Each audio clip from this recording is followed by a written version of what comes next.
Welcome back, and extremely sorry for the last 5 to 6 days continuously. I haven't made my very sincere presence in the smart class beta, owing being occupied in different works and so on. So, war welcome. अभी हम सब आज एक बहुत important विषय के साथ आपके सामने हैं. Feeling very honored and feeling very privileged to be part of star city international school. आपको पोइम कैसी लगती है? पोइम कैसी लगती है आपको? जब हम छोटे बच्चे थे तो हम लोग है वो कविताएं गुनगुनाया करते थे. छोटी छोटी कविताएं होती है, इंग्लिश में भी होती थी कि twinkle twinkle little star how I wonder what you are up above the world so high like a diamond in the sky. Humpty Dumpty, बहुत छोटी छोटी कविताएं होती थी. और हिंदी में भी छोटी छोटी कविताएं हमें बहुत खूबसूरत तरीके से मिला करती थी और हम बहुत खुश होते थे क्योंकि उन कविताओं के साथ छोटे छोटे उनके चित्र भी होते थे जो उस कविता को परिभाषित करते थे. ठीक है, ठीक है. आज एक छोटा सा विषय लेते हैं पोइम का. और पोइम तो मुझे बहुत अच्छी लगती है, बहुत अच्छी लगती है. जब भी मन करता है तो मैं कोई ना कोई पोइम होती है उसको लिखने की कोशिश करता हूँ. ऐसे जब मन में आता है कि मैं उस पे लिखूँ तो उस विषय पे लिखने लग जाता हूँ. और जब हम कोई चीज़ के बारे में सोचते हैं, किसी चीज़ के बारे में विचार करते हैं और वैसे के वैसे विचार हमारे कागज़ पर जब उतरते हैं तो वो किसका रूप ले लेते हैं? पोइम का रूप ले लेते हैं. किसका रूप ले लेते हैं बेटा? पोइम का रूप ले लेते हैं. ऐसा देखा होगा ना आपने, बहुत बार देखा होगा कि ऐसा होता है कि हम कर लेते हैं. दुनिया के जाने माने बहुत बड़े प्रोमिनेंट एमिनेंट एक बहुत बड़े राइटर हुए हैं लिटरेचर की दुनिया में. नाम है विलियम वर्ड्सवर्थ. उनको नेचर पोइट के नाम से कहा जाता है. किसके नाम से? नेचर पोइट से. उन्होंने प्रकृति के ऊपर बहुत अच्छी अच्छी कविताएं लिखी, बहुत सुंदर सुंदर कविताएं लिखी है. और उन कविताओं के बारे में उन्होंने इतना कुछ लिखा है कि अपनी हर एक भावना को और जो कुछ उन्होंने नेचर के बारे में सोचा उसको कविताओं में उन्होंने ढाल दिया. वो एक जगह अंग्रेजी में कहते हैं, good poetry is a spontaneous overflow of powerful feelings. It takes its origin from emotions recollected in tranquillity. कि जब कविता लिखने का मानस बनता है तो ऑटोमेटिकली क्या होता है कि हमारे भीतर कुछ ना कुछ उठता है और हम फिर उसको एक फ्रेम में है वो रखते चले जाते हैं और एक कविता का रूप ले लेता है. चेतना हमारे भीतर कब जागृत होती है? चेतना ऐसे चेतना जागृत नहीं होती. चेतना का मतलब अवेयरनेस. क्या? अवेयरनेस. अंग्रेजी में एक वर्ड आता है अवेयरनेस. इसको देखिए बेटा, AWARE, अवेयरनेस. अवेयरनेस, जागरूकता, किसी चीज के बारे में जागरूक होना, किसी के बारे में भी जानने के लिए उत्सुक होना, उसको हम अवेयरनेस बोलते हैं. ठीक है, चेतना. और वो किससे आती है? या तो हम किसी बहुत अच्छे इंसान से मिलते हैं, या हम कोई बहुत अच्छी स्टोरी पढ़ते हैं, या हम कोई ऐसा दृश्य देखते हैं, या हम कोई ऐसी घटना देखते हैं, या फिर हम कुछ न कुछ ऐसे सीन के सामने होते हैं जो सीन हमें प्रभावित करता है. तो हम क्या करते हैं कि हमारे दिमाग में बहुत सारे विचार आते हैं और हम बेटा उसको क्या करते हैं, जब चेतना भीतर जागृत होती है तो चेतना से फिर कविता का निर्माण होता है, पोइम का निर्माण होता है. आचार्य महाप्रज्ञ का नाम सुना होगा. दुनिया के जाने माने संत हुए हैं बहुत बड़े. जब छोटे से थे वो 6 साल के छोटे से बच्चे थे तो आंखों पे पट्टी बांधकर और लुका छिपी का खेल खेल रहे थे. तो खेलते खेलते उन्होंने कोशिश कर रहे थे कि बच्चे आपस में पकड़ते हैं आंखों पे पट्टी बांध के, तो वो भी बच्चे आपस में एक दूसरे का पीछा कर रहे थे, एक दूसरे के पीछे दौड़ रहे थे. और दौड़ते दौड़ते आचार्य महाप्रज्ञ के आंखों पे पट्टी बंधी हुई थी और उनको कुछ दिखाई नहीं दे रहा था. और गली के अंदर एक लोहे का पोल लगा हुआ था. क्या लगा हुआ था? पोल, एक खंबा था. अचानक आचार्य महाप्रज्ञ उसके जाकर टकराए और जैसे ही टकराए उनका सिर जोर से उस खंबे के टकराया. और जब सिर जोर से खंबे के टकराया तो जोर की टंकार हुई और टंकार के साथ साथ भीतर झंकार हुई. टंकार के साथ साथ भीतर झंकार हुई, क्योंकि जब चोट उनको लगी तो उनको महसूस हुआ, और जो दर्द महसूस हुआ वो उनके भीतर तक उतर गया और उस चोट से उनके भीतर वो चेतना जागृत हुई और उसके बाद में उन्होंने मुड़कर पीछे नहीं देखा। तो चेतना जब जागृत होती है तो कहीं ना कोई घटना अवश्य होती है। हमारे शिक्षक और शिक्षिकाएं और हमारी किताबें, क्योंकि किताबों की दुनिया जिसके पास होती है वो तो बहुत कुछ दे देते, तो उससे हमारे भीतर चेतना जागृत होती है। और चेतना जब जागृत हमारे भीतर हो जाती है तो हमें यूँ लगने लगता है कि हमें हमारी दुनिया सबसे अलग हो गई है, डिफरेंट हो गई है। Because the more you read the more you learn, the more you learn, the more you learn, the more you have knowledge, and knowledge is the supreme power. जितना पढ़ते हो उतना सीखते हो, जितना सीखते हो उतना ज्ञान अर्जित करते हो। लेकिन हमारा मानव स्वभाव है, क्या स्वभाव है बेटा? मानव स्वभाव है। मानव स्वभाव क्या है कि हमारे भीतर है वो अहम आता है। अहम को इंग्लिश में क्या बोलते हैं? ईगो। क्या बोलते हैं? ईगो। और जो अहमी होता है, दम्भी होता है, उसको अपन क्या बोलते हैं? ईगोइस्टिकल। क्या बोलते हैं बेटे? ईगोइस्टिकल।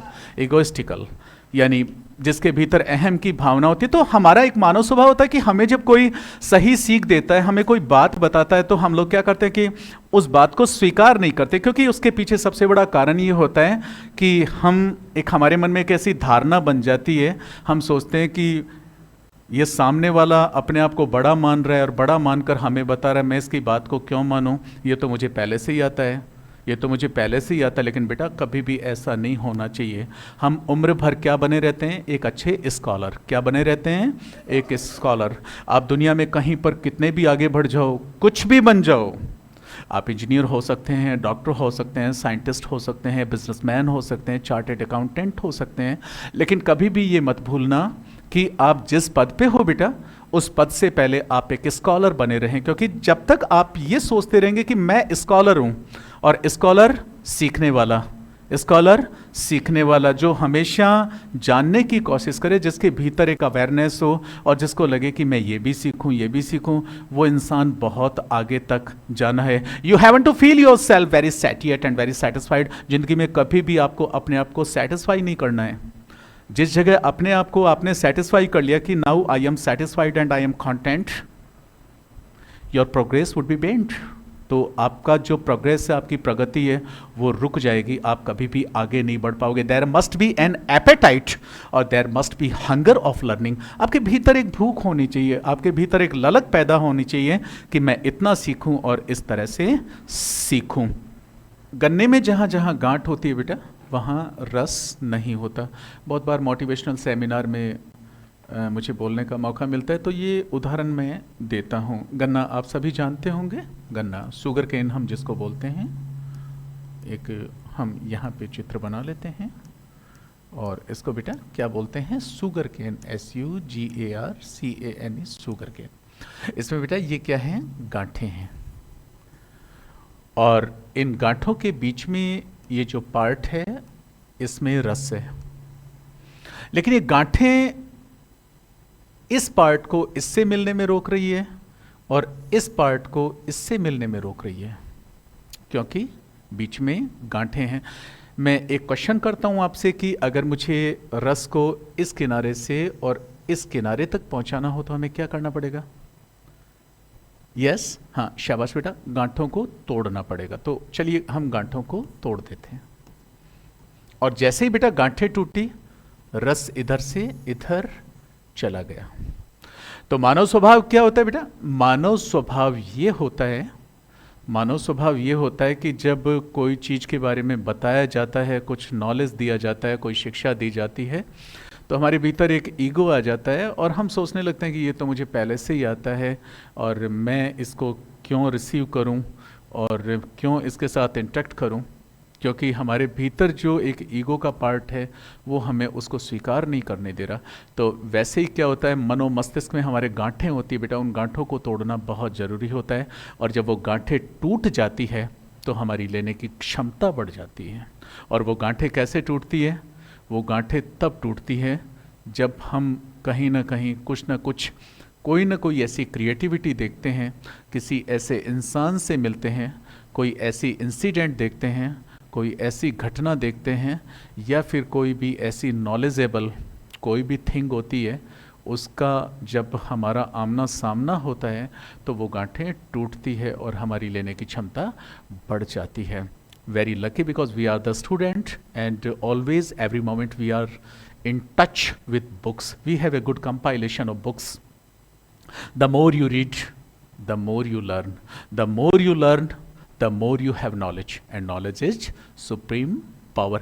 जितना पढ़ते हैं उतना सीखते हैं और जितना सीखते हैं उतना ही हमें ज्ञान मिलता है और ज्ञान सर्वत्र पूज्येत. ज्ञान की सब जगह पूजा होती है. इस स्मार्ट क्लास में आप बैठे हैं सारे बच्चे और ये जो स्मार्ट क्लास का डेकोरम आप देख रहे हैं, मुझे ऐसा लगता है कि शायद इतना जिस तरह से इसको सेटअप किया गया है इतना खूबसूरत सेटअप शायद और कहीं नहीं है. और जहाँ तक मैंने बहुत अच्छी स्कूल्स की विज़िट की है, काफ़ी प्रेस्टिजियस स्कूल्स की विज़िट की है मैंने, शायद इस तरह का मैंने एक सेटअप नहीं देखा. और आप बच्चों ने भी देखा होगा नॉर्मली, लेकिन ये जो सेटअप है वो सेटअप हमारे स्कूल को भली भांति परिभाषित कर रहा है. और सबसे बड़ी बात है कि हमारे एजुकेशनल एड्स को और हम शिक्षा के प्रति कितने जागरूक हैं उसको भी बता रहा है. तो आपको जानकर ये खुशी होगी. वैसे बताने की कोई आवश्यकता भी नहीं है. हमारे बहुत ही रेस्पेक्टेबल और बहुत ही होनहार काबिल, वेरी एडोरेबल, और हमारे स्टार सिटी इंटरनेशनल स्कूल के सबसे महत्वपूर्ण पार्ट श्री मनीष सर, जो कि आईआईटी दिल्ली के प्रोडक्ट हैं. और उनकी स्किल की बात करें, कॉम्पिटेंस की बात करें, और जिस तरीके से उनका एक विज़न है और जिस तरह से उन्होंने है वो इस स्मार्ट क्लास को सेटअप किया है, तो कुछ भी कहना है वो ऑब्वियसली मुझे नहीं लगता कि हमारे पास शब्द होंगे. Personally I am speechless. I don't have adequate or sufficient words to appreciate Manish sir's sincere efforts and great efforts. So Manish sir, thank you very much to give us your support and to give us your valuable time and to enable our children, to help our children to excel each and every moment to come ahead. तो बच्चों को इतना कुछ, एक आपका सानिध्य जो मिल रहा है, तो आप बच्चों के लिए इतना कुछ कर रहे हैं, तो ये हम सब के लिए बहुत बड़ी बात है. तो बेटा आज हम चल रहे हैं और हमने आज ये जो इतना डिस्कस किया है, एक छोटी सी पोइम के ऊपर हम लोग वो जो एक पीरियड है वो हमारा आज बेस्ड है. और आज स्मार्ट क्लास में एक मन था, एक मानस था कि कुछ हम सबसे बिल्कुल अलग करें. और थोड़ा सा अलग से तात्पर्य कि हम सब्जेक्ट मटेरियल है उसको तो हमेशा पढ़ते ही हैं, लेकिन क्रिएटिविटी को बढ़ाने के लिए, सृजनात्मकता और रचनात्मकता दोनों को बढ़ाने के लिए और आपके व्यक्तित्व और कृतित्व उनको भी प्रभावित करने के लिए हमारा सीखना बहुत ज़रूरी होता है. सीखने की कोई उम्र नहीं होती है, because life is continual process of learning. जिंदगी हमेशा जीने का ही नाम है और सीखने का ही नाम है. बहुत बड़े जाने माने दार्शनिक दुनिया के बर्नार्ड शॉ ने कहा है कि making life means making problems. जीवन का मतलब ही होता है कि संघर्ष हम करते रहें. लेकिन अभी आगे बढ़ने से पहले बेटा, एक पोइम का जो कंस्ट्रक्शन होता है, उसका जो एक ढांचा होता है, उसकी जो एक बॉडी होती है, उस पर हम थोड़ी सी चर्चा करते हैं. वैसे मैं आपको पहले ही बता चुका हूँ कि जब हम कुछ भी लिखते हैं, कोई पोइम लिखते हैं या हम कोई स्टोरी लिखते हैं, हम कोई भी दृष्टांत लिखते हैं या हम कोई भी व्याख्यान देते हैं, तो उनमें हमारे विचार है वो समाहित होते हैं. और हमारे विचार हमेशा मौलिक होने चाहिए. हमारे विचार हमेशा प्राकृतिक और नेचुरल होने चाहिए. उन विचारों में किसी भी तरह की अतिशयोक्तिपूर्ण है वो वर्णन नहीं होना चाहिए, बल्कि सच कहूँ तो मैं ये होना चाहिए कि हम जैसे हैं, जो भी हैं, वो ठीक वैसे ही है. और उन विचारों को जब एक स्ट्रक्चर में ढाल दिया जाता है, लेकिन एक प्रॉपर कोऑर्डिनेशन और सबऑर्डिनेशन, एक सामंजस्य के साथ, और जो फिगर्स ऑफ स्पीच अंग्रेजी में आते हैं, फिगर्स ऑफ स्पीच, राइम आ गया, पर्सोनिफिकेशन आ गया, पन आ गया, मेटाफर आ गया, उन सब सिमिली आ गया, इन सब का टच लेते हुए और जब एक छोटी सी रचना उतर कर आती है तो वो पोइम बन जाती है. अपना अपना शौक़ हो सकता है, अपनी अपनी हॉबी और रुचि हो सकती है. तो ये मेरी भी रुचि रही है. मैं साहित्य का विद्यार्थी रहा हूँ और जब भी लिखना होता है तो कुछ न कुछ छोटी छोटी क्षणिकाएँ जिनको हम कहते हैं, और छोटे छोटे पल उन पलों में छोटी छोटी कविताएं उतर कर आ जाती। तो आज आपके सामने इस क्लास में हमारे होनहार बेटे बेटियां मेरे सामने बैठे हैं, तो हम एक छोटी सी कविता है उसको आज हम है वो उकेरेंगे, और किस तरह से वो कविता कोई भी विषय पे हो सकती है, लेकिन अपनी बात को रखने से पूर्व मैं एक बात कहना चाहूँगा आप सबके लिए। कल का एक छोटा सा टारगेट मैं दे चुका हूँ, और अभी फिर बताना चाहूँगा कि कल सारे बच्चे एक विषय के ऊपर कविता लिख के लेके आएंगे। वो विषय आपका पसंदीदा हो सकता है, लेकिन अगर पर्सनली मैं देना चाहूँ तो आकाश के ऊपर, स्काई के ऊपर आप लेके आएंगे। तो फिलहाल अभी हम बोर्ड की तरफ चलते हैं और हमारी एक छोटी सी कविता की रचना करेंगे, लेकिन आगे बढ़ने से पहले थोड़ा बहुत इसके बारे में जानना बहुत ज़रूरी है। कविता जब लिखी जाती है तो हम लोग जिसको हिंदी में कहते हैं तुकबंदी, क्या कहते हैं? तुकबंदी, और जिसको अंग्रेजी में हम लोग बोलते हैं राइम, RHYME, राइम। राइम दो तरह की होती है, ओके बेटा, दो तरह की राइम होती है। एक राइम होती है रेगुलर, और एक राइम होती है बेटा ऑल्टरनेटिव। ऑल्टरनेटिव रेगुलर होती है वो तो लगातार होती है, और जो ऑल्टरनेट होती है वो एक बार होती है, फिर अगली लाइन में बदल जाती है, और फिर अगली बार वैसी ही होती है जैसी पहली पंक्ति में थी, एक छोड़कर एक। आइए दोनों को उदाहरण से समझते हैं हम लोग। उदाहरण हम ले सकते हैं, आप लोग अक्सर प्रेयर में गाते हैं, भजन गाते हैं, गीत गाते हैं, कविताएं गाते हैं। ए मालिक तेरे बंदे हम, ऐसे हो हमारे करम। तो हमने दो लाइनें बोली बेटा, ए मालिक तेरे बंदे हम, और ऐसे हो हमारे करम। करम, तो हम और करम दोनों की ध्वनि, दोनों की साउंड मिल रही है। हम करम दोनों की ध्वनि, दोनों की साउंड मिल रही है, और इसको हम कहते हैं तुकबंदी। और चूंकि हम के नीचे करम है तो ये कंटिन्यू चल रहा है, तो हम इसको बोलेंगे बेटा रेगुलर राइम। कौन सी बोलेंगे बेटा? Regular rhyme. एक पुराना गीत है कि चंदा ओ चंदा, चंदा ओ चंदा, जागे सारी रहना और तेरे मेरे नैना। तो जागे सारी रहना, रहना, रहना, और तेरे मेरे नैना, नैना। तो यहाँ पे रहना आ गया और यहाँ पे नैना आ गया। तो ये जो रहना और नैना है लगातार बोला जा रहा है, और इसको भी हम रेगुलर राइम के अंतर्गत लेकर आएंगे, क्योंकि ये लगातार बोला जा रहा है। तो सबको क्लियर? सबको क्लियर बेटा?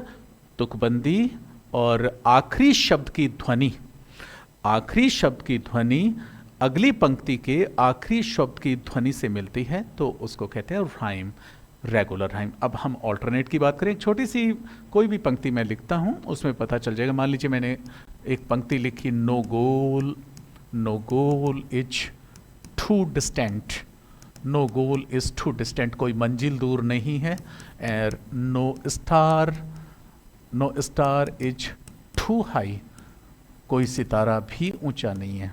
और फिर मैंने लिखा dare to dream, dare to dream, dare to dream, dare माने हिम्मत करना, और सपना देखने की हिम्मत करते हो तो dare to try, dare to try, तो कोशिश हमेशा करते रहो। तो हमने जब इन चारों पंक्तियों को देखा, no goal is too distant, no star is too high, and dare to dream, dare to try, हम गौर से देखे इसको, मुझे यहाँ पे बेटा क्या मिला? डिस्टेंस मिला। अभी थोड़ी देर पहले जब हम ये हिंदी में एक भजन गा रहे थे, ए मालिक तेरे बंदे हम, ऐसे हो हमारे करम, तो हम और करम की ध्वनि मिल रही थी।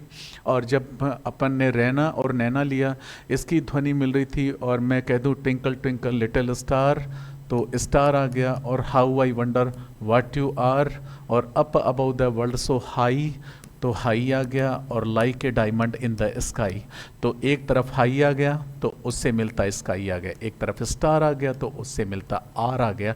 तो इन दोनों की एक हो गई, इन दोनों की तुकबंदी एक हो गई, और ये ऑल्टरनेट कहलाई। लेकिन यहाँ थोड़ा सा अपवाद देखने को मिलता है। डिस्टेंट से हाई कहीं पर भी नहीं मिल रहा है, डिस्टेंट अलग हो गया तो हाई अलग हो गया, तो ड्रीम बिल्कुल ही अलग हो गया। लेकिन नीचे आ गया ट्राई, तो इसने क्या किया? हाई की ध्वनि ट्राई से मिला दी, हाई ट्राई, लेकिन बीच में कौन आ रहा है? ड्रीम आ रहा है।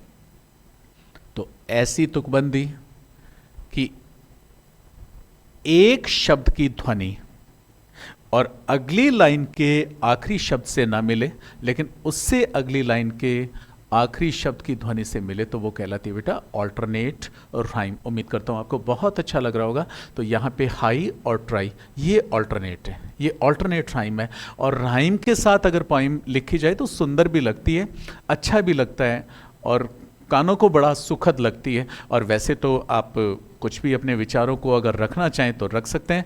बहुत बार ऐसी कविताएं होती हैं जिनमें कोई राइम ही नहीं होती। बच्चे मुझसे अक्सर पूछ लेते कि सर क्या अगर हमें राइम न मिले तो, बच्चे अक्सर पूछ लेते कि सर अगर हमें राइम न मिले तो, मान लो कोई ऐसी कविता हम लिखना चाहें जिसमें कहीं दूर दूर तक की राइम न हो, तो ऐसी राइम को परिभाषित करने के लिए, या ऐसी कविता जिसमें कहीं पर भी राइम नहीं है, तो उसको अंग्रेजी में बोलते हैं ब्लैंक वर्स। क्या बोलते हैं बेटा? Blank verse. इसको बोलते हैं ब्लैंक वर्स, ब्लैंक वर्स। और ब्लैंक वर्स का मतलब होता है विदाउट राइम।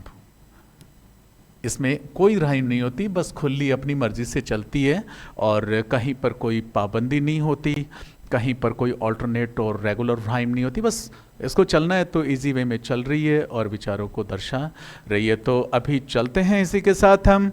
और अब एक छोटा सा क्वेश्चन आप बच्चों से, आप बच्चे बैठे हैं मेरे सामने। यस बेटा, आप मुझे बताइए कि किस विषय के ऊपर छोटी सी कविता बनाएं। कविता अभी आपके सामने ही बोर्ड के ऊपर हम बनाएंगे। और पहले से मैं बता चुका हूँ कि आपकी सृजनात्मकता और रचनात्मकता, क्योंकि क्रिएटिविटी बहुत ज़रूरी है।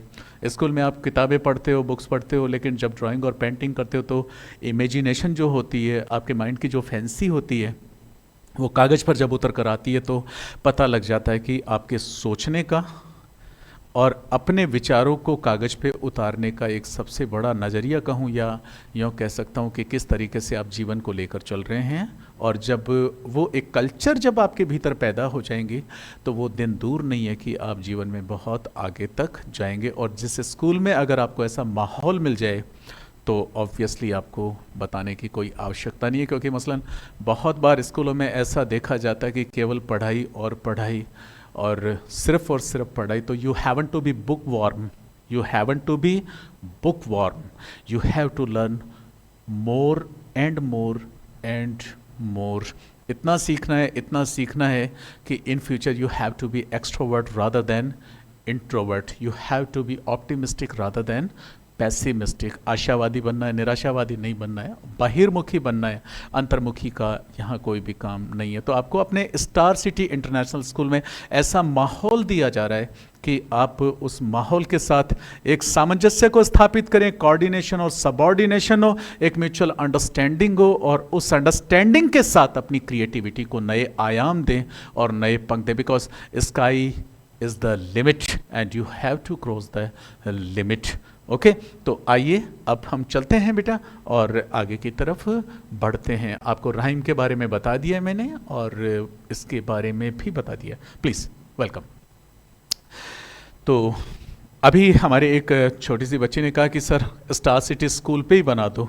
तो स्कूल पे अगर हम छोटी सी कविता बनाना चाहते हैं तो इस बच्ची के भाव परिलक्षित हो रहे हैं और बच्चे चाह रहे हैं कि क्यों ना स्कूल पे ही लिख लिया जाए। विषय तो और भी बहुत सारे होते हैं, लेकिन जिस स्कूल में जब ऐसा माहौल मिल रहा हो और बच्चे का इतना गहरा जुड़ाव जिस स्कूल से हो और वहाँ पर उसी स्कूल के ऊपर चंद पंक्तियाँ लिखी जाएँ या बोली जाएँ, तो इससे बड़ी अच्छी तो कोई बात ही नहीं हो सकती। और ये जो बच्चे मेरे सामने बैठे हैं, छोटी छोटी क्लासेस के बच्चे हैं, और मैं सोचता हूँ कि शायद जब बच्चे बड़े हो जाते हैं और एक लेवल पे पहुँच जाते हैं तो वहाँ पर उनके भीतर फिर इतनी सीखने की ललक नहीं रहती, वो अपने आप को एक जगह सीमित कर लेते हैं। किसी एक बहुत बड़े लेखक की एक पंक्ति मुझे याद आ रही है कि काश हम बच्चे ही रहते, कम से कम उम्र की दोपहरी में तो न तपते। तो हम बच्चे ही बने रहें, और बच्चा जो होता है उसका एक अलग भाव होता है, उसका एक सोचने का नज़रिया अलग होता है, और उसका जो एक लेआउट करने का तरीका है, उसका बात करने का तरीका है, उसकी जो कल्पनाएं होती हैं वो इतनी असीमित होती है कि कोई भी उसके बारे में सोच नहीं सकता, विचार नहीं कर सकता। 4 पंक्तियां हैं बच्चों के ऊपर, बड़ी अच्छी पंक्तियां हैं, क्योंकि आज का जो समय है हम लोग देखते हैं, और वो समय जो देखा जा रहा है फ़िलहाल वो हमें एक चिंतन की ओर ले जाता है। और कभी कभी अभिभावकों के माथे पर भी चिंता की सलवटें होती हैं जब उस बच्चे के बारे में सोचते हैं कि बच्चा आगे इसको कितनी दूर जाना है, कहाँ तक जाना, किस तरह से इसको अपनी एक जीवन को कौन सा मोड़ देना है और जीवन को कितना खूबसूरत बनाना। लेकिन वर्तमान का जो माहौल है, उस माहौल में मेरा आप सभी को संदेश है कि हम अपने बच्चों को एक अच्छा माहौल दें और अच्छे संस्कार दें। लेकिन इससे भी बड़ी बात यह है कि हमारे यहाँ अपने स्कूल में प्रार्थना सभा में, रिवन क्लासेस में भी हम अपने बच्चों को ऐसा माहौल देते हैं कि हमारे बच्चे संस्कारों से, अच्छे संस्कारों से अपने आप को पूर्ण समझें। तो पंक्तियाँ वो चार जब याद आती है तो मन सोचने पे विवश हो जाता है। और वो पंक्तियाँ हैं कि यहाँ हर शख्स हर वक्त हादसा होने से डरता है। यहाँ हर शख्स हर वक्त हादसा होने से डरता है, खिलौना है जो मिट्टी का फना होने से डरता है। और मेरे दिल के कोने में एक मासूम सा बच्चा बड़ों की देख दुनिया बड़ा होने से डरता है। जब बच्चों को देखता हूँ मैं, छोटे छोटे बच्चों को, तो बहुत कुछ एक चिंतन और एक मनन पैदा होता है। और हम चाहते हैं कि हम अपने बच्चों को कितना कुछ दें, इतना कुछ दें कि आगे आने वाले समय में वो बच्चे जहाँ भी जाएं तो उन्हें ये परिचय देने की आवश्यकता नहीं पड़े कि उनका अध्ययन कहाँ हुआ है, और जब वो आगे जाएं तो ये परिलक्षित हो कि उनको कैसा माहौल मिला है, किस तरह के शिक्षक और शिक्षिकाओं का पावन सानिध्य मिला है, और जिस स्कूल में गए वहाँ का माहौल कैसा था। तो हम उसके लिए बड़े तत्पर हैं। तो आइए बेटा, अब अधिक समय नहीं लेंगे क्योंकि फिर आगे आपके और भी पीरियड्स हैं।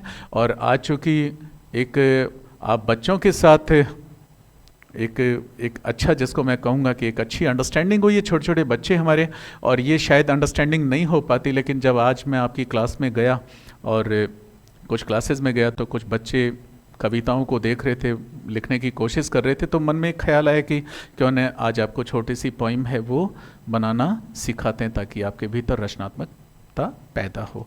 तो अभी हमारी एक बेटी ने कहा कि sir star city international school के ऊपर लिखे। तो चलिए मैं आपसे एक बात कहना चाहूँगा बेटा, सब बच्चे सुनेंगे कि हिंदी में चाहे तो हम हिंदी में लिख सकते हैं, पर चूंकि इंग्लिश मीडियम हमारा स्कूल है तो हम उस पर छोटी छोटी पंक्तियाँ लिखेंगे, 2, 4, 5, 6 पंक्तियाँ कितनी भी हो सकती है, और वो पंक्तियाँ हम पोइम के रूप में रखेंगे, पंक्तियाँ पोइम के रूप में रखेंगे। आओ बेटा चलते हैं हम। जैसे मान लीजिए we are at star city, we are at star city, okay fine. और इसके बाद में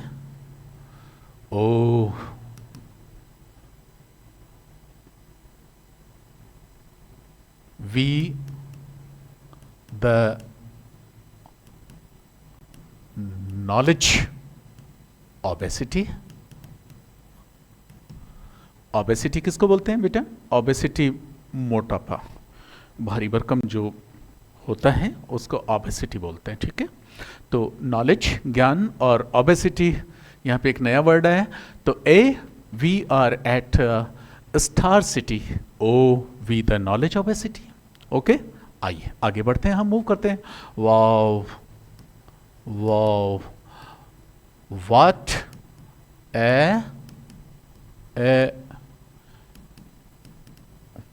what a beautiful building, what a beautiful building, wow, what a beautiful building, what a beautiful building.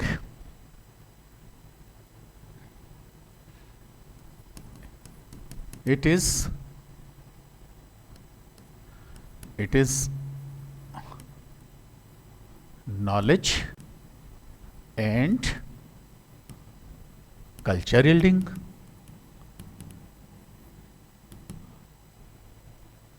अभी हम इसको एक्सप्लेन करेंगे, एक बार लिख लेते हैं, ओके। तो we are at star city, हम स्टार सिटी में हैं, ठीक है, okay. We the knowledge obesity, knowledge के मामले में बिल्कुल अलग, सबसे अलग, इतना कुछ है हमारे पास कि हम बहुत कुछ दे सकते हैं। Wow, what a beautiful building, सबसे पहले जैसे ही हम अपने स्कूल में एंटर होते हैं तो हमारी बिल्डिंग बहुत खूबसूरत नज़र आती है, बहुत ग्रेट फाउंडेशन है, स्ट्रॉन्ग फाउंडेशन है। तो उस बिल्डिंग को जब हम देखते हैं तो व्हाट अ ब्यूटीफुल बिल्डिंग, कितनी खूबसूरत बिल्डिंग है। Okay, and it is knowledge and culture yielding. Yield का मतलब क्या होता है बेटा? टू प्रोड्यूस, पैदा करना, जनरेट करना, उसको यील्ड बोलते हैं, टू प्रोड्यूस। तो कहता है कि एक कल्चर को पैदा करती है, एक नॉलेज को पैदा करती है, और ऐसा माहौल बनाती है कि जब हम उसमें प्रवेश करते हैं तो हमें स्वाभाविक तौर पे ये फील आने लगती है कि हम एक बहुत अच्छे कैंपस में जा रहे हैं और एक बहुत अच्छी जगह जा रहे हैं जो कि बिल्कुल साफ़ सुथरा है, नीट एंड क्लीन है। और जब हम उसको दूर से देखते हैं तो यूँ लगता है और हमें फ़ख्र महसूस होता है। बेटा गौर से देखिए कि अभी हम थोड़ी देर पहले राइम की बात कर रहे थे, तो बच्चे बताइए मुझे कौन सी राइम है? या यस यस बेटा, शाबाश, रेगुलर। देखो, star city, obesity, building, yielding. Okay okay, fine, आओ नाउ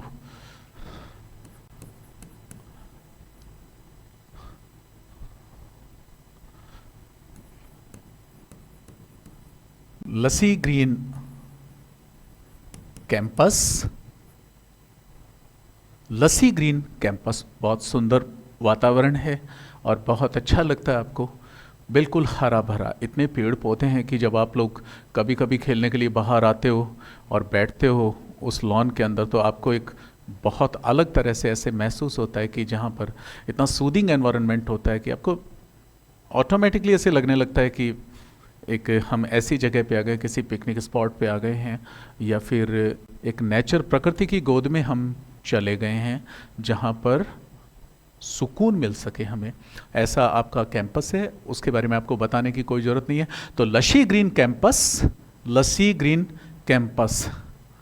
और दाऊ दाऊ मेक अस प्रॉस्पेरस। अब बेटा एक नई चीज आ गई है, दाऊ। अंग्रेजी की दुनिया में, पुरानी अंग्रेजी में दाऊ, दाऊ यू को बोलते हैं। दाऊ का मतलब बेटा यू, पुरानी अंग्रेजी दाऊ, और ये सब्जेक्ट हो गया, ठीक है बेटा। और अंग्रेजी की दुनिया में दी, दी ये भी यू हो गया, लेकिन ये ऑब्जेक्ट हो गया, क्योंकि आपने देखा होगा कि यू का सब्जेक्ट यू होता है और ऑब्जेक्ट भी यू होता है, लेकिन पुरानी अंग्रेजी में इसको दाऊ बोलते थे, ऑब्जेक्ट को दी बोलते थे। और एक होता है दाई, THY, दाई, जो होता है योर, और जिसको हम पजेसिव एडजेक्टिव बोलते हैं। और अंतिम होता है बेटा दाइन, और जिसका मतलब होता है योर्स, जिसको पजेसिव प्रोनाउन या रिफ्लेक्सिव भी, योर सेल्फ रिफ्लेक्सिव हो जाता है लेकिन पजेसिव प्रोनाउन हो जाता है बेटा। तो ये यहाँ पे पुरानी अंग्रेजी है, दिस इज ओल्ड इंग्लिश। दाऊ, दी, दाई, दाइन। तो मैंने यहाँ पे दाऊ का यूज कर लिया, और दाऊ का मतलब यू, क्या बेटा यू। और यहां मैं यू किसको कह रहा हूं? ओ, मैं यू कैंपस को कह रहा हूं। आप समझ रहे हैं ना मेरी बात को? मैं यू कैंपस को कह रहा हूं कि हे कैंपस, लशी ग्रीन कैंपस, या ब्यूटीफुल, हरे भरे हो तुम। और फिर कहता है दाऊ मेक अस प्रॉस्पर, और तुम हमें इतना संपन्न बनाते हो, इतना अच्छा बनाते हो। और यहाँ संपन्न से मतलब समझ रहे हैं आप लोग कि जब आप उस लशी ग्रीन कैंपस में जाते हो तो आपको यूँ लगता है कि शायद इससे खूबसूरत जगह कोई भी नहीं हो सकती। वहाँ पर आप अपने आप को एक वेल्दी और एक प्रॉस्परस होने की फील आती है आपके भीतर। आपने देखा होगा ना, बहुत बार ऐसे होता है ना, आप जब क्लास में जाते हो तो आपका मन करता रहता है कि हम बाहर जाएं खेलें, बाहर जाएं खेलें। क्यों? क्योंकि लशी ग्रीन कैंपस जो है वो आपको बुलाता है, वो माहौल आपको बुलाता है। राइट बेटा, आगे आगे चले आओ, हम इसको इरेज कर देते हैं। तो ये पुरानी अंग्रेजी है, और जब भी क्लास में मुझे समय मिलेगा आपको इसके बारे में बेटा बताएंगे, ठीक है? लिखाएं, आ जाओ। अब हम चलते हैं और आगे की अपना करते हैं, ठीक है? ओके बेटा, तो सबसे पहले हमारा बिल्डिंग का जिक्र है, फिर एल्डिंग, और ये हमारा कैंपस, और ये हमारा प्रोसेस, इन दोनों की भी राइम मिल रही है, ठीक है? Okay okay. अब हम आते हैं हमारे छोटे छोटे बच्चों पे, क्योंकि वो हमारी दुनिया है, they are our real assets. Okay, तो little little flowers, L- little flowers to bloom, little flowers, little flowers here to bloom,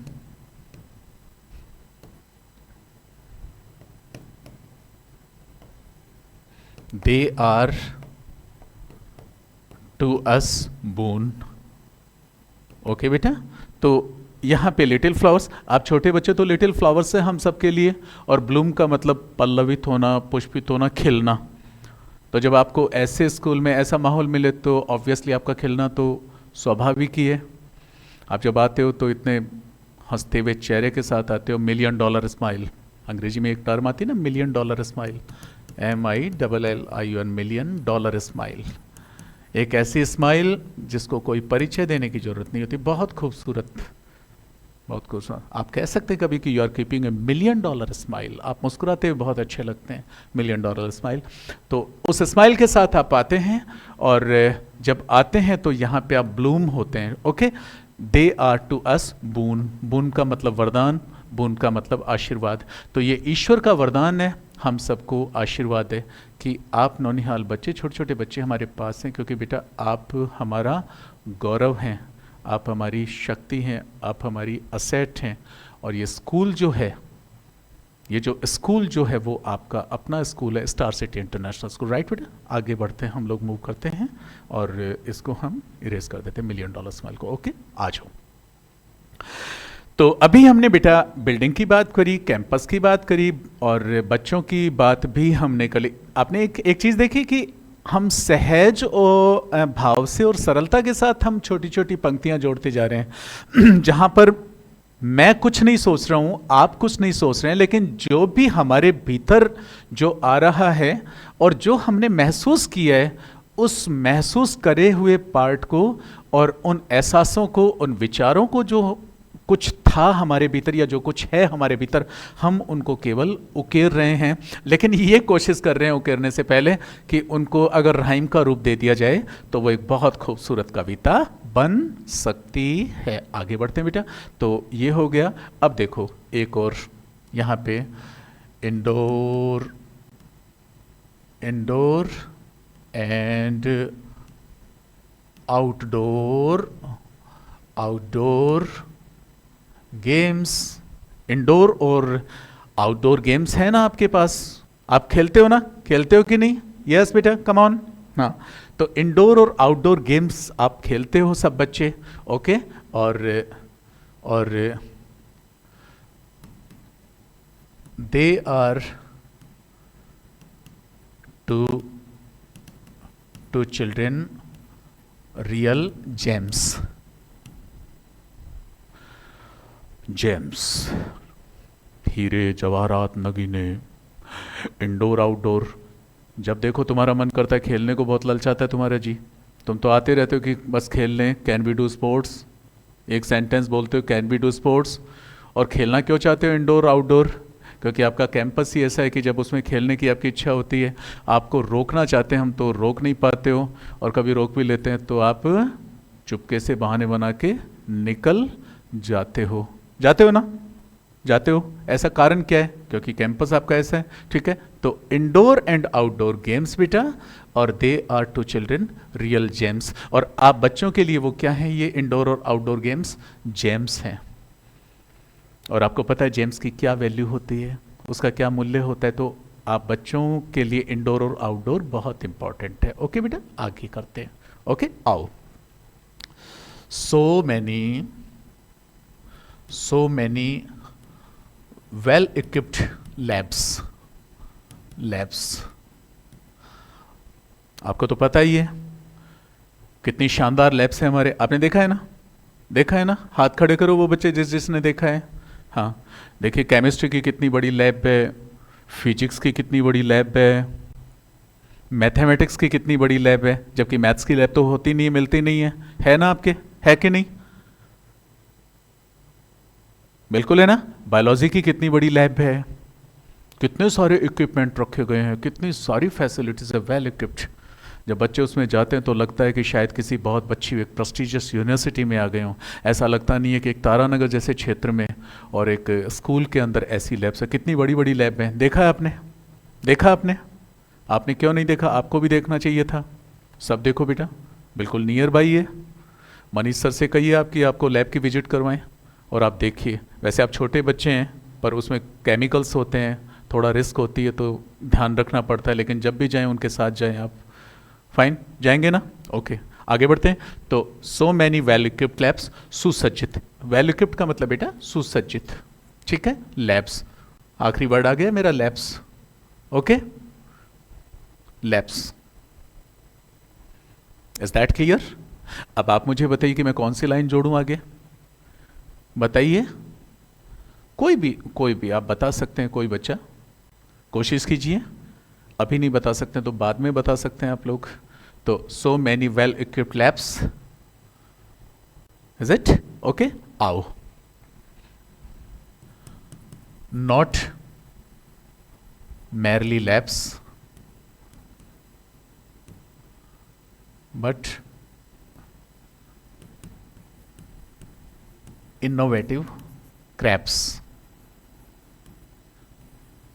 crab किसको बोलते हैं? केकड़ा। देखा है कभी? समुद्र में होता है ना ऐसे अजीब सा, खूब बड़ा होता है, उसको क्रैब बोलते हैं। क्या बोलते हैं? क्रैब।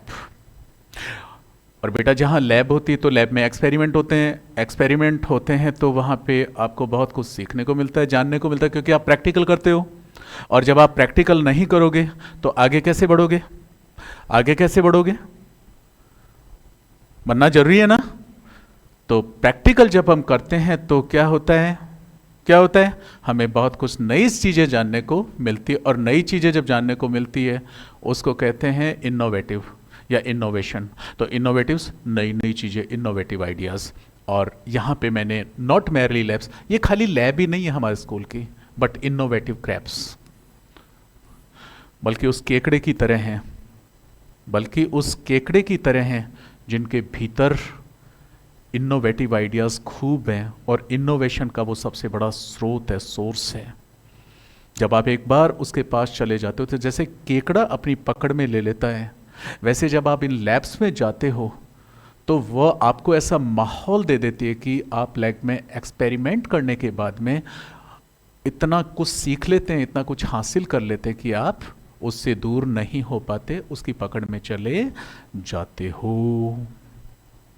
Is it good? शाबाश। ओके बेटा, तो यहाँ crab, lab, gems, games, star city, obesity, building, yielding, campus, prosperous, bloom, boon. Okay बेटा, आगे चलते हैं, हम थोड़ा सा और कोशिश करते। हम बिल्कुल सहज भाव से चल रहे हैं। हम चाहे तो इसको कितना भी बना सकते हैं, परंतु समय की सीमा है तो हम इसको और कोशिश करेंगे कि जो भी है हम अपनी बात को रखें, और जैसे भी रखें उसको रख दें हम। और अपने स्कूल को एक पंक्तियों में हम अगर लिखना चाहें, उसको परिभाषित करना चाहें तो हम कैसे लिख सकते हैं? क्योंकि हम स्टार सिटी इंटरनेशनल स्कूल, जो हमारा स्कूल है, जो हमारे लिए हमारा सबसे बड़ा प्राइड है, हमारा गौरव है, तो हमारी स्कूल के प्रति हमारी क्या भावना है उसको कोई शब्दों में कह देता है और कोई पोइम के रूप में सुना देता है। ठीक है, तो अब हम अब अगली पंक्ति पे चलते हैं हम लोग। तो आपको पता है कि हमारा स्कूल कहाँ तक है? We are CBSE affiliated. Yes, शाबाश बेटा, वी आर CBSE एफिलेटेड। हम CBSE एफिलेटेड हैं। और इससे बड़ी बात क्या है? अभी तक हम लोग 10th क्लासेस रन कर रहे थे ना। अभी तक 10th क्लासेस हमारी रन हो रही थी, और 10th तक हमारे बहुत अच्छे स्तर पे और बहुत अच्छे परिवारों से और हमारे तारानगर की भूमि से हमारे बहुत सारे बच्चे और अलग अलग स्तर पे पढ़ रहे थे, अलग अलग क्लासेस में, कोई 2nd में, कोई 3rd में, कोई 4th में, कोई 5th में। आप सभी है वो 7th 8th के बच्चे बैठे हो यहाँ पे। ठीक है बेटा, लेकिन अब आपको जानकर ये खुशी होगी, और we are also feeling very honoured and privileged to herald that now we have been upgraded up to 12th। Yes, पुष्पवर्षा, शाबाश बेटा। नो, ताली नहीं बजानी है, ताली नहीं बजानी है, क्योंकि यहाँ जो पीसफुल एनवायरनमेंट है, इस पीसफुल एनवायरनमेंट में आप अपने आप को जब एक्सप्रेस करें तो शांति के साथ एक्सप्रेस करें। कहते हैं ना कि मेहनत इतनी खामोशी से करो कि सफलता शोर मचा दे। तो एक प्रयास था और वो प्रयास आप सबके सामने आज आ गया। आपको जानकर बहुत खुशी होगी बेटा कि हमारा स्कूल अब 12th तक हो गया है। हमें सीबीएसई से 12th तक की मान्यता मिल गई। Now we have been affiliated up to 12th standard, 12th grade. तो 12वीं तक का हमारा स्कूल हो गया है। और 12वीं में भी सबसे अच्छी बात यह कि तारानगर का शायद पहला स्कूल, आपको पता है ना, तारानगर का पहला स्कूल जिसमें 12th तक कॉमर्स भी होगी, 12th तक आर्ट्स भी होगी और 12th तक साइंस भी होगी। और साइंस में भी दोनों स्ट्रीम, बायोलॉजी एंड मैथमेटिक्स, और आर्ट्स के अंदर एग्रीकल्चर साइंस। तो ये हम सब के लिए कितने गौरव की बात है। यस कम ऑन, यस, शाबाश बेटा, शाबाश।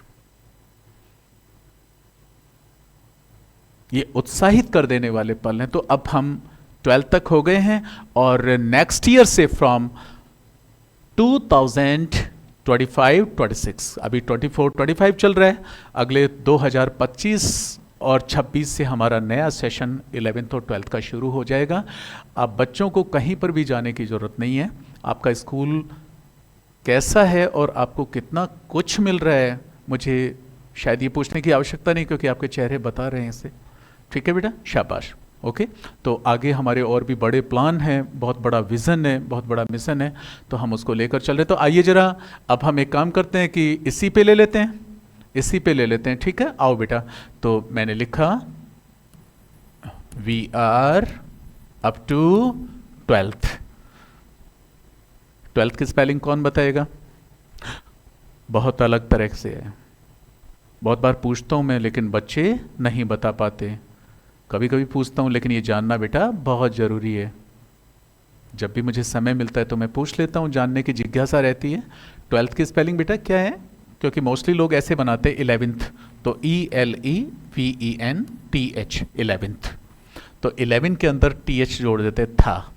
तो वैसे ही मैं बहुत बार बच्चों से पूछता हूँ कि 12th की स्पेलिंग क्या होती है, तो बच्चे बताते हैं 12th, TWELVETH,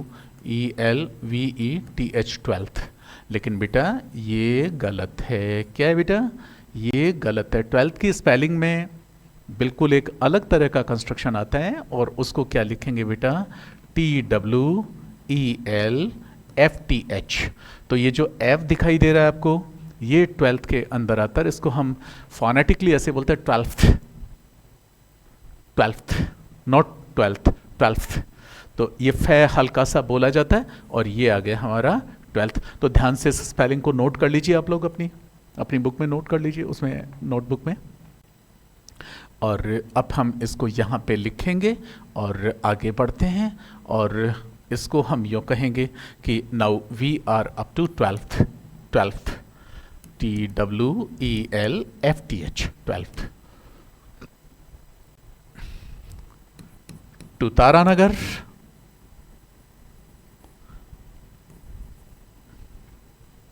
और बल्कि सबसे बड़ी बात तो ये कि मैं तारानगर को ही नहीं बल्कि शेखावाटी को लाना चाहूँगा, क्योंकि शेखावाटी में बहुत चुनिंदा ऐसे स्कूल हैं जहाँ पर मैं किसी भी एंगल से देखूं और किसी भी आस्पेक्ट से देखूं, और उस हर एक आस्पेक्ट के नज़रिए से और हर एक पॉइंट ऑफ व्यू से स्टार सिटी इंटरनेशनल स्कूल हमारे उस क्राइटेरिया को पूरा करता है, अप टू द मार्क है। तो कहीं पर कोई क्वेश्चन मार्क है ही नहीं। ऐसे शेखावाटी में बहुत कम मिलते हैं। शेखावाटी आपको पता ही है, और चूरू जिला हमारा शेखावाटी में आता है। तो मैं बल्कि इसको यूँ कहना चाहूँगा पोइम में कि टू शेखावाटी। क्या बेटा? टू शेखावाटी। हम लोग इसको कर लेंगे टू शेखावाटी। ओके, हमने किया टू और हमने किया Shekhawati. To Shekhawati, it is real wealth. ये लीजिए। तो बेटा 12th वेल्थ, तो हम अपग्रेडेड 12th तक हैं, और शेखावाटी के लिए ये सबसे बड़ी सौगात है, शेखावाटी के लिए ये सबसे बड़ी वेल्थ है, सबसे बड़ी संपत्ति है। ओके ओके ओके बेटा, ओके। हाँ, बहुत अच्छा बेटा, आप कर सकते हो, मुझे पता है, आप आइए। और बहुत अच्छा लग रहा है, ये आपकी क्रिएटिविटी को समर्पित है बेटे, आओ। और अभी चूंकि आपका अगले पीरियड का टाइम हो गया है तो हम इसको लेकर चलेंगे। अभी हम अपने टीचर्स पे आते हैं, हम अपनी फैकल्टीज़ पे आते हैं, और यहाँ पे लिखेंगे हम एक line, highly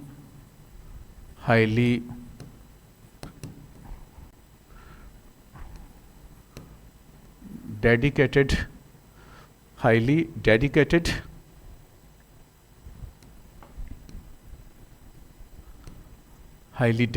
faculty, highly dedicated faculty, और क्वालिफाइड भी है। क्या है बेटा? क्वालिफाइड। हम एक यहाँ पे वर्ड और जोड़ देंगे, qualified, qualified, highly dedicated and qualified faculty. Faculty आ गया ना? और star city has its a reality, और ये सबसे बड़ी हमारी शक्ति है, हमारी ताकत है। और जब फैकल्टी आ गई तो इसके साथ बेटा क्या आ गई? रियलिटी आ गई। नो आर्टिफिशियल बट रियलिटी, तो वास्तविकता। ओके बेटा, तो हम आज आपने एक रचनात्मकता को सीखा, एक सृजनात्मकता को सीखा कि सृजन कैसे होता है, सृजन कैसे होता है। और जब सृजन होता है तो देखिए, आपने एक चीज़ नोट करी बेटा कि हम कैसे धीरे धीरे धीरे धीरे आगे बढ़ते गए। हमने सारे पहलुओं को छू लिया, हमने स्टार सिटी को छुआ तो कहीं ना कहीं हमने नॉलेज को भी छुआ, और जब हमने अपनी बिल्डिंग को देखा तो यहाँ पर अपनी संस्कृति को भी परिभाषित होते देखा, और नॉलेज इसके साथ नजर आया। एक तरफ जब हमने अपने कैंपस को देखा और वो भी एक ग्रीनरी को देखा कैंपस को, तो वो भी हमें सुकून देता नज़र आया। और जब छोटे छोटे बच्चे लिटिल फ्लावर्स को हमने देखा तो वो भी हमारे लिए ईश्वर का एक सबसे बड़ा वरदान बन के आए। और जब आपको शारीरिक रूप से सुदृढ़ और मजबूत बनाने के लिए जब गेम्स की बात आई तो वो हमारे लिए सबसे बड़े जेम्स बनकर उभरे। और जब लैब्स की बात आई, जो जहाँ पर हम अपने इनोवेटिव आइडियाज़ को फ्लरिश कर सकते हैं, तो वो भी हमारे लिए इनोवेटिव क्रेब बनकर आए, जो हमें छोड़ना ही नहीं चाहते, ना हम उनसे दूर होना चाहते हैं। लेकिन जब अपग्रेडेशन की बात आई तो हम लोग वो 12th तक आ गए हैं, और 12th भी इस तरह से, 12th तक का हमारा स्कूल जिसमें हमारी तीनों स्ट्रीम आ गई, और बेटा साइंस आ गई, हमारी आर्ट आ गई, हमारी कॉमर्स आ गई, और हमने इन तीनों स्ट्रीम को लिया। और उसके बाद में ये शेखावाटी के लिए ख़ास तौर से सबसे बड़ी वेल्थ है, क्योंकि बहुत रेयर स्कूल ऐसे हैं, बहुत रेयर स्कूल ऐसे हैं सीबीएसई एफिलेटेड जहाँ पे तीनों स्ट्रीम्स मिलती है। और उसके बाद में जब फैकल्टी की बारी आई तो वो डेडिकेटेड क्वालिफाइड हैं। और मैं आपको बताना चाहूँगा, और वैसे बताने की आवश्यकता नहीं है बेटा, क्योंकि जिन टीचर्स के आप सानिध्य में रहते हो वो हमारे स्कूल की सबसे बड़ी रियलिटी है। तो हाउ डिड यू फील? आपके चेहरे बता रहे हैं मुझे कि आपने कुछ अलग महसूस किया बेटा। और अलग महसूस इसलिए नहीं किया कि मैंने इतना कुछ लिखा, और ना ही इसलिए महसूस किया कि इस तरीके से आपको बताया गया, बल्कि सबसे बड़ी बात तो ये है कि शायद आप ये महसूस कर रहे हैं कि किस तरह से हम अपने विचारों को, और जो हम सोचते हैं उनको किस तरह से उकेरा जाए। और उससे भी बड़ी बात यह है कि जब आप जिस स्कूल के लाडले गौरव हो, उस स्कूल के ऊपर आप चंद पंक्तियां जब लिखें तो अपने स्कूल पे कितना लिख सकते हैं। वैसे एक बात कहूँ, आप मेरी कविता को आगे बढ़ा सकते हो, खूब दूर तक इसको ले जा सकते हो। अभी मेरी कविता का शेष नहीं आया है, और मुझे आप लिखने के लिए कहें तो मैं तो इसे लिखता रहूँगा, लेकिन अब समय की बाध्यता है, बोर्ड बहुत छोटा है, और इस सृजन को मैं मिटाना नहीं चाहता, क्योंकि मैं चाहता हूं कि आप इसको नोट करें। लेकिन इस सृजन को आप आगे बढ़ाते चलेंगे और अपने भीतर उस क्रिएटिविटी को बनाए रखेंगे और सीखते रहेंगे, सीखने की ललक को अपने भीतर पैदा करेंगे। तो ऐसी उम्मीद करता हूँ, ऐसा विश्वास पैदा करता हूँ बेटा। And I am very proud of you, you made it possible. और when today I paid a visit to class, at the time the students had been occupied in making beautiful paintings, or some of the students were composing beautiful poem.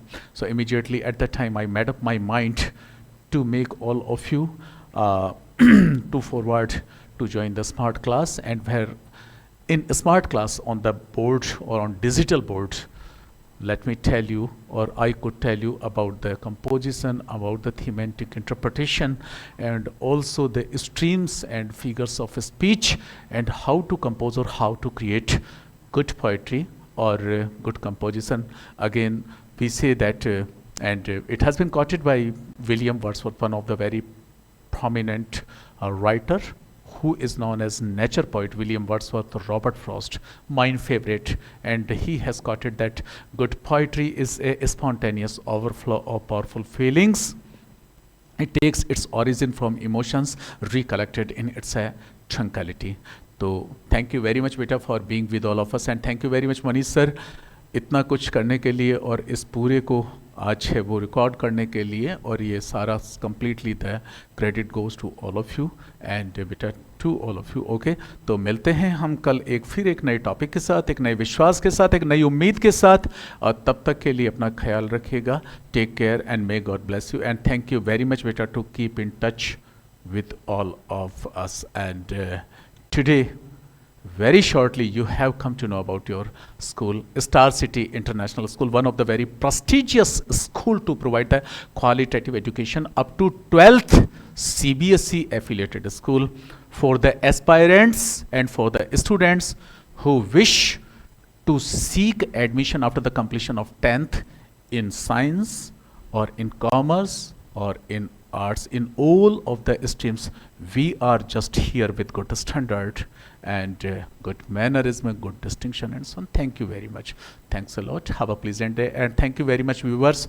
Whatever you have felt, you have to express yourself through comments, and also you have to take a very keen interest in each and everything. Please do come. तो आप आते रहिए, साथ बने रहिए, क्योंकि आपका संबल, आपका साथ हमारी सबसे बड़ी ताकत है। Have a good day, pleasant day. Thank you very much.